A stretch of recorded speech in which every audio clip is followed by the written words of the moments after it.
Assalamualaikum and hi to our dear Madam Dr. Norhafizah Ismail. Today, our group will present the problem-based task 1. First, I am going to introduce myself, Siti Nuraika. Also, not to forget my group members, Ilkin Azhan and Damia Batisha. Let me start with the introduction by saying a few words. In today's interconnected digital landscape, the protection of sensitive information has become paramount for organizations across various sectors. For instance, information security has involved safeguarding data from unauthorized access. However, there is always residual risk of security breach occurring due to evolving cyber threats, human error, technological vulnerabilities, or other unforeseen factors. Therefore, in question 1, we are going to explain about the risk management plan related to the article of Malaysia Airlines incident. So, I will pass to Damia Batisha for the further details. Hi, my name is Damia Batisha bint Al-Rahman. Metric number is 25DDT22F1099. I will explain the purpose of risk management plan. Here we can see I have picked 5 points to present. The first is identify potential risk. Second, predict a future risk before it even happens. Third, develop strategies to mitigate risk effectively. Fourth, minimize the probabilities of higher risk. And lastly, protect against potential losses or disruptions. Next, I will explain the process of risk management plan. Firstly, identifying risk. Identify the potential threat that may affect the organization. Second, risk assessment. Assess the risk to know its potential impact on the organization. Third, risk prioritization. Prioritize the highest risk that may cause the biggest impact. Fourth, develop risk response strategies. Develop appropriate response strategies to easily identify and prioritize the highest risk. Next is fifth, document the plan. Document all the process from step 1 to step 4 so it can be referred to if it happens again. 6. Implement the plan. Put the plan into action by doing step 1 until step 4 again. 7. Monitor and control. Monitor the surrounding environment of the organization for potential risks or changes in existing risks. 8. Review and update. Regularly review the risk management plan to ensure the plan is up to date. Update the plan when needed to address newer risks or changes in the organization. Next, my name is Ilkin Azhan and my metric number is 25DDT22F1161.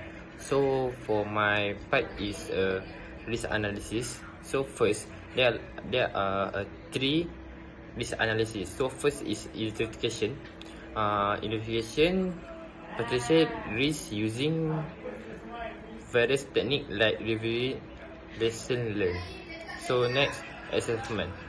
Once risks are assessed based on their potential impact and likelihood, this involve category risk on scale from 1 to 0. And lastly, mitigation. After centralization, mitigation strategies are developed to address each risk. So next, for the risk identification, there's 3 example. First is review lesson, is analyzing lesson learned for similar project. Secondly, risk prompt. Risk prompt is examining the risk prompt which is outlined varies from risk category. And project analysis. Project analysis is a project that security, finances and performance metric. That 6 another stage of risk investigation. First, specify the template, basic identification, detailed identification, comfort external cross-check, conduct internal cross-check, and lastly, finally, the statement. Thank you, Ilkin, for the explanation. Now, I will focus on risk response planning. First, risk avoidance. Avoid relying solely on third-party service provider. This could involve bringing critical IT functions to have better control.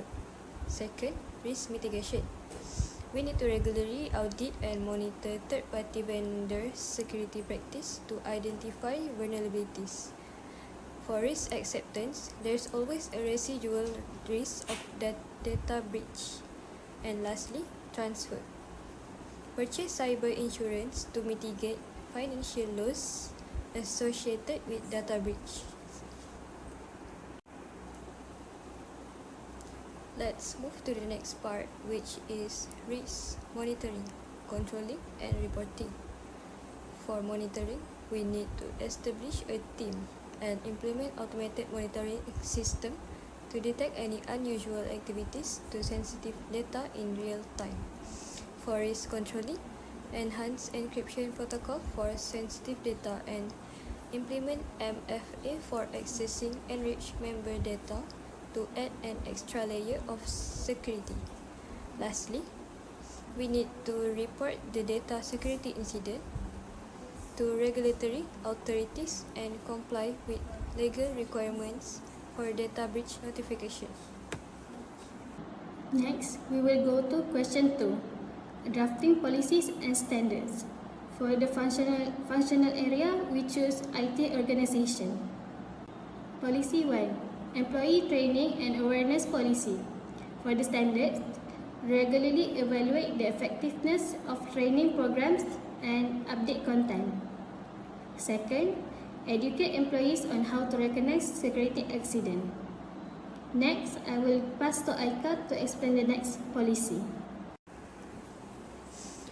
Thank you, Damia. Now, the second policy is about asset management. The policy standard must include on maintaining inventory of all IT assets, including hardware, software, and license. Also, an organization must implement asset tracking mechanisms to monitor asset usage, identify less used resources, and plan for upgrades. Next, I will pass to Ilkin. So next for policy, disaster recovery policy. So therefore standard, first develop incident response procedure to address various type of disaster including natural disaster, cyber attack, and infrastructure failure. And next, conduct regularly drill and simulation to test the effective of disaster that can recovery. So, for conclusion, a robust risk management plan that comprehensive security policy are essential for supporting IT organization against potential threat and vulnerability. So, by the policy education, assessing and investigation that with clear security policy, organization can minimize the likelihood impact of security incident and protect sensitive data, maintain business continue for the company. That's all from us. Thank you.